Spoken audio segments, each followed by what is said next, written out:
How to survive a nuclear attack. To survive a nuclear attack, seek shelter immediately and do not leave your shelter for at least 48 hours. While in your sheltered area, ration your food and water to make sure there's enough for everyone. To help reduce how much radiation you're exposed to, reinforce your walls and ceiling with dirt, tent materials, or anything else that you can easily access without exposing yourself to radiation from going outside. When you can leave your shelter, make sure to wear clothing from head to toe to avoid burns. Step 1. Make a plan. If a nuclear attack does happen, it won't be safe to venture outside for food. You should stay sheltered for at least 48 hours, preferably longer. Having food and medical supplies on hand can put your mind at ease and allow you to focus on other aspects of survival. Step 2. Stock up on non-perishable food. Non-perishables can last several years, whether it's in storage or in sustaining you after an attack.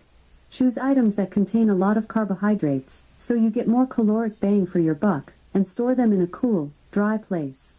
White rice, wheat, beans, sugar, honey, oats, pasta, powdered milk, dried fruits and vegetables. Build your supply slowly. Every time you go to the grocery store, pick up 1 or 2 more items for your food storage. Eventually, you should be able to build up a multi-month supply. Make sure you have a can opener for canned items. Step 3. Store water. Consider keeping a water supply in food-grade plastic containers. Clean the containers with a bleach solution, then fill them with filtered and distilled water. Aim to have 1 gallon per person per day.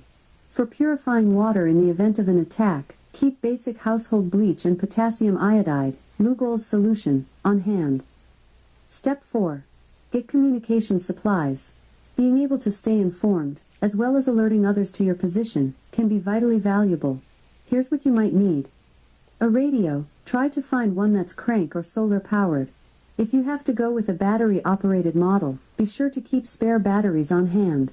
Consider getting a NOAA weather radio as well. This will broadcast emergency information 24 hours a day.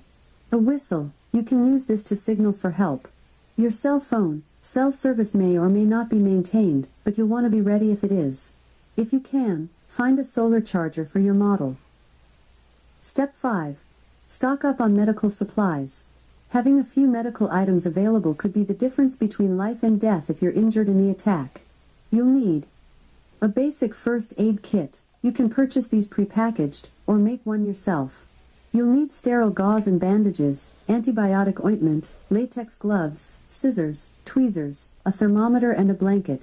A first aid instruction booklet. Purchase one from an organization like the Red Cross, or assemble your own with materials you print off from the internet.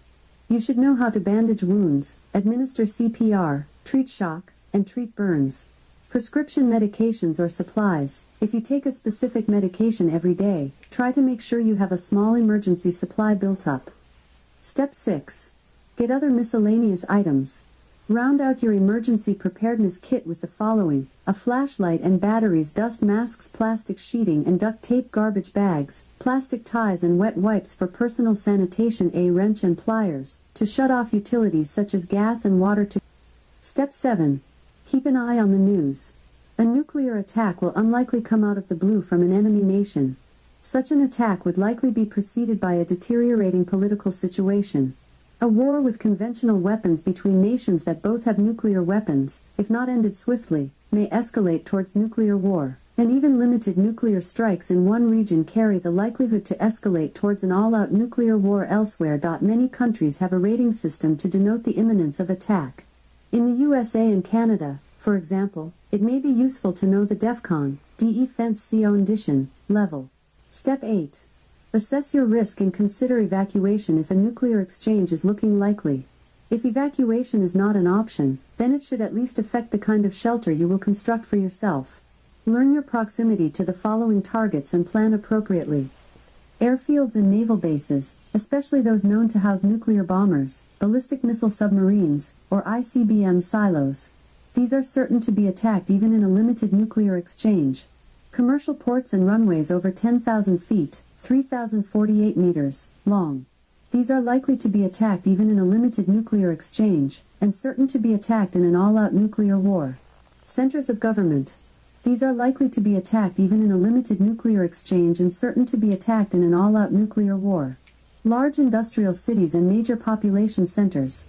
These are likely to be attacked in the event of an all-out nuclear war. Final step. Learn about the different types of nuclear weapons. Fission, A-bombs, are the most basic nuclear weapon and are incorporated into the other weapon classes. This bomb's power comes from splitting heavy nuclei, plutonium and uranium, with neutrons. As the uranium or plutonium split, each atom releases great amounts of energy, and more neutrons. The daughter neutrons cause an extremely fast nuclear chain reaction. Fission bombs are the only type of nuclear bomb used in war so far. This is the most likely type of bomb to be used by terrorists. Fusion, H-bombs, using the incredible heat of a fission bomb spark plug, compress and heat deuterium and tritium, isotopes of hydrogen, which fuse, releasing immense amounts of energy. Fusion weapons are also known as thermonuclear weapons since high temperatures are required to fuse deuterium and tritium. Such weapons are usually many hundreds of times more powerful than the bombs that destroyed Nagasaki and Hiroshima. The bulk of the US and Russian strategic arsenal are these types of bombs.